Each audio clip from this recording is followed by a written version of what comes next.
Eu não sou militar, mas eu nasci na Academia Militar das Agulhas Negras, em Resende, por onde os senhores passaram. Eu só tenho aqui a pedir que Vossas Excelências não façam como o atual presidente do Superior Tribunal Militar, talvez inspirada em outras altas autoridades desse país, comece a falar fora dos autos, dar opiniões políticas sobre o que não lhe cabe, porque a palavra dela não representa o plenário do Superior Tribunal Militar. Senhor Paulo Gonet, eu quero lamentar a sua recondução. Muito. O senhor aceitou passivamente o Ministério Público Federal ser esculhambado. Não defendeu as prerrogativas constitucionais da instituição que o senhor deveria representar.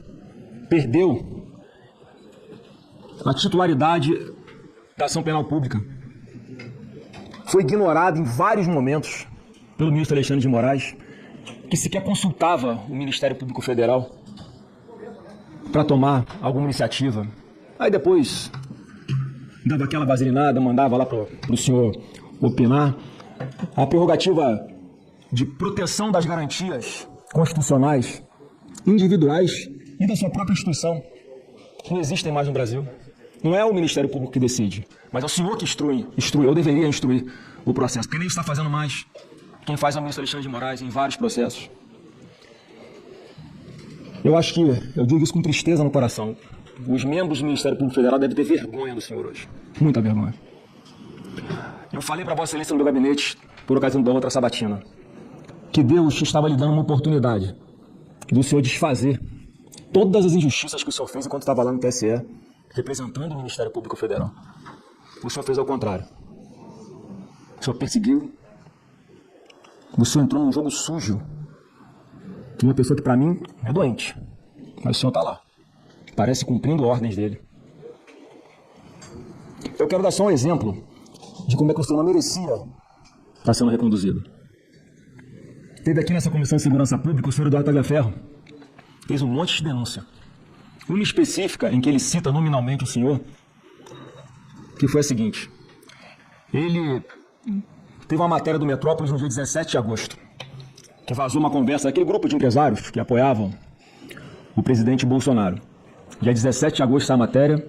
No dia 23 de agosto, o senhor Alexandre de Moraes executa a sua decisão. Foram mandados de busca e apreensão, bloqueio de contas bancárias, redes sociais, quebra de sigilo bancário de todos aqueles empresários que estavam participando da conversa privada no WhatsApp. Aí teve aquela grande repercussão negativa.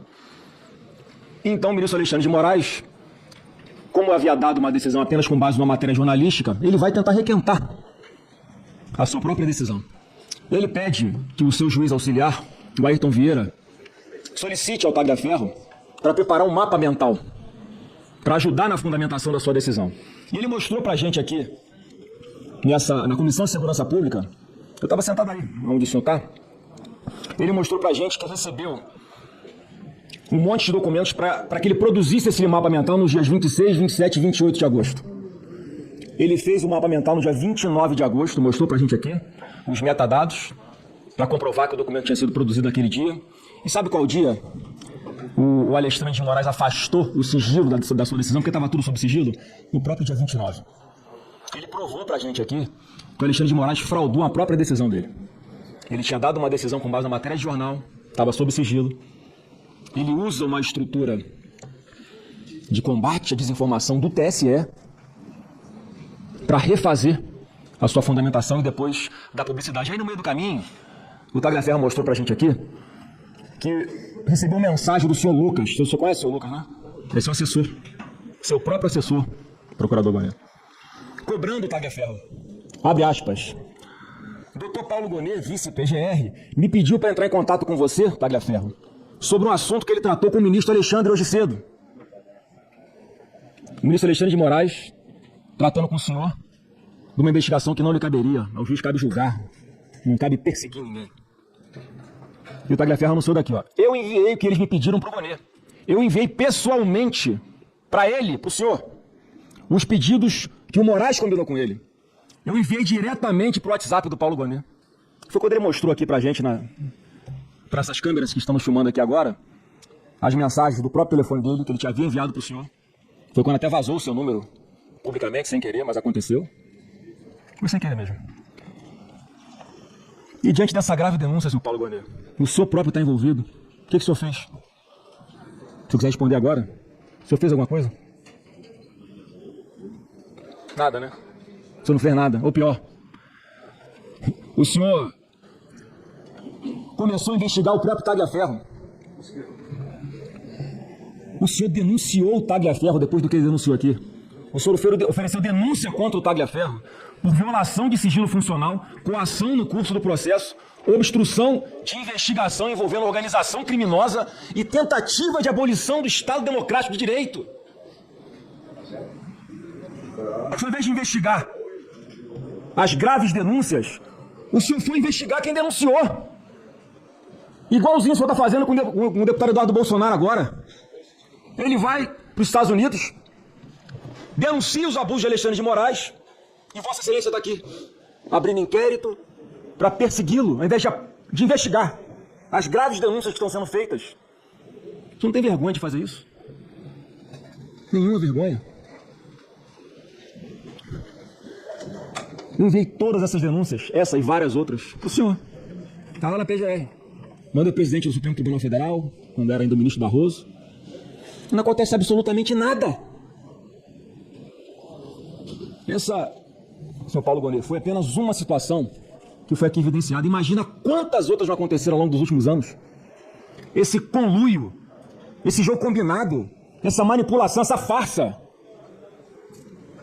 E o senhor participando de tudo isso. O senhor colaborando com a perseguição a pessoas inocentes. O senhor não sente mal de fazer isso, não? O senhor consegue chegar em casa, olhar nos olhos da sua esposa e ficar com a consciência tranquila?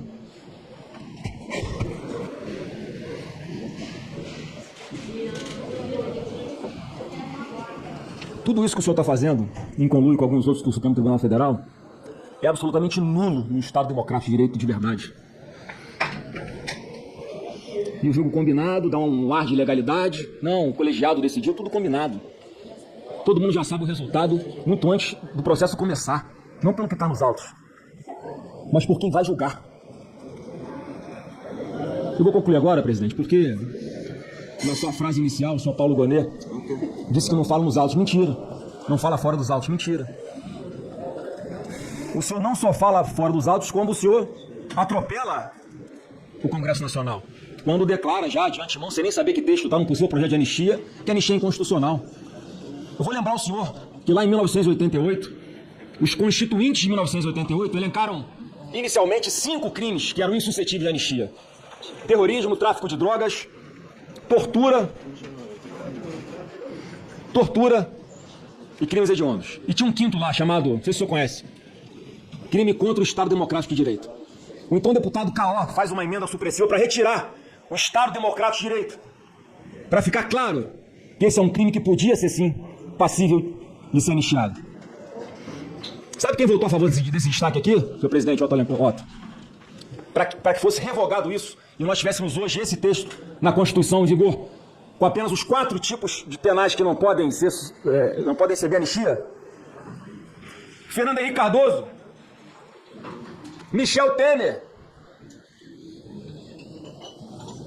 todos esses que hoje arrotam para dizer que essa anistia é constitucional, como o senhor fez antecipadamente. Vários outros ícones da esquerda, porque já sabiam que naquela época, Lula também, já naquela época, isso podia ser usado de forma distorcida como está sendo usado hoje. Eu quero deixar uma pergunta, reflexão para o senhor para concluir, presidente Alencar. O senhor vai mesmo tirar uma prerrogativa aqui do Congresso Nacional? Eu queria que o senhor notasse a pergunta para responder. O senhor vai tirar a prerrogativa do Congresso Nacional para fazer o processo de impeachment contra ministro do Supremo Tribunal Federal? Porque o que está sendo dito já pela imprensa, não sei como é que a imprensa fica sabendo se o senhor não fala, né? Que o senhor vai opinar ao ministro relator no STF para dizer que somente o Procurador-Geral da República pode oferecer o impeachment de ministro do Supremo Tribunal Federal. Quer saber se é verdade? E se for verdade, por que o senhor está fazendo isso? Essa é a pergunta que eu tenho para fazer para o senhor, já que as outras do senhor ficou só me olhando aqui, olhou para o lado de vez em quando. Não... Senador Flávio, mas não é hora dele responder, ele vai respondendo depois. E eu vou concluir, deixando já que o senhor é uma pessoa religiosa, um versículo de Isaías 55:7. Abre aspas aqui para esse versículo, para esse ensinamento. Deixe o ímpio o seu caminho, e o homem maligno os seus pensamentos, e converta-se ao Senhor, que se compadecerá dele. Volte-se para o nosso Deus, porque é generoso em perdoar. E eu, sinceramente, eu ainda espero que o Senhor se arrependa de tudo que o Senhor está fazendo com pessoas inocentes, com milhares de pessoas inocentes.